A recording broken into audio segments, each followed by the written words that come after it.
किसी ने बड़े कमाल की बात कही है कि त्याग के बिना जीवन में कुछ भी संभव नहीं है। एक सांस लेने के लिए भी एक सांस को छोड़ना पड़ता है। तिब्बत की एक कथा है, बड़ी फेमस कहानी है।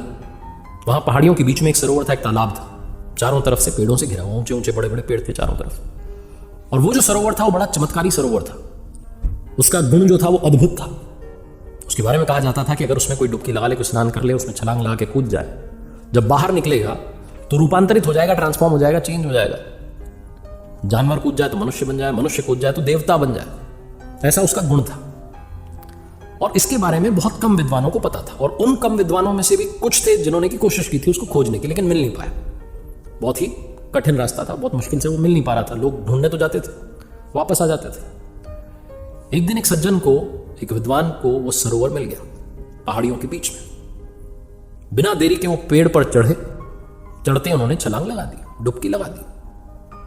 और जब बाहर निकले तो वो मनुष्य देवता बन चुका था, देवी शक्तियों से संपन्न हो चुके थे, देव रूप में आ चुके थे। ये सारा जो सीन था, दृश्य था, ये पेड़ पर बैठा हुआ बंदर बंदरिया का जोड़ा दिख रहा था। उनका दिमाग ठनका। उन्होंने कहा, देखो हमारी आंखों के सामने इतना चमत्कारी सरोवर है, हमें पता ही नहीं, हमने अब तक डुबकी क्यों नहीं लगाई, देखा।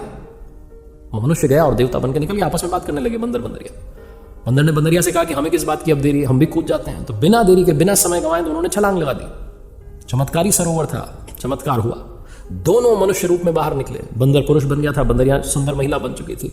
दोनों एक दूसरे को निहार रहे थे और कह रहे थे, क्या बात है, हमारी आंखों के सामने इतना बड़ा सरोवर, हमें पता ही नहीं कि इसमें इतना कमाल का गुण है।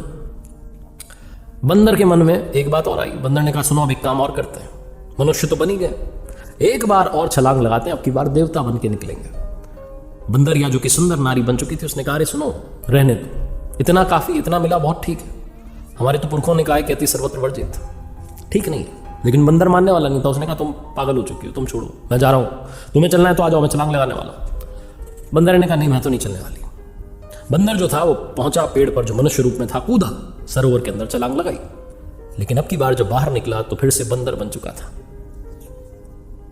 जो बंदरिया सुंदर महिला बन चुकी थी, उससे किसी राजा ने विवाह कर लिया, वो रानी बन चुकी थी। जो बंदर वापस बंदर बन चुका था, उसको एक मदारी पकड़ के ले गया और राजा के दरबार में लेके आया, खेल दिखाने के लिए। बंदर ने देखा सामने जो उसकी बंदरिया थी वो रानी बनकर सिंहासन पर बैठी थी। बंदर चाह करके भी कुछ नहीं कर पा रहा था। बंदरिया ने बस, जो रानी बन चुकी थी, उसने बस एक ही बात कही बंदर से कि आगे कभी लालच मत करना, ज्यादा की इच्छा मत करना। जीवन में त्याग बहुत इंपॉर्टेंट है। एक लिमिट के बाद में खुश होना बहुत इंपॉर्टेंट है। संतुष्टि ढूंढना बहुत इंपॉर्टेंट है। हम में से बहुत लोग ज्यादा ज्यादा और उसके पीछे भाग रहे होते हैं, और जो मिला होता है उसे भी जी नहीं पा रहे होते हैं। इस बात को सोचिएगा जरूर।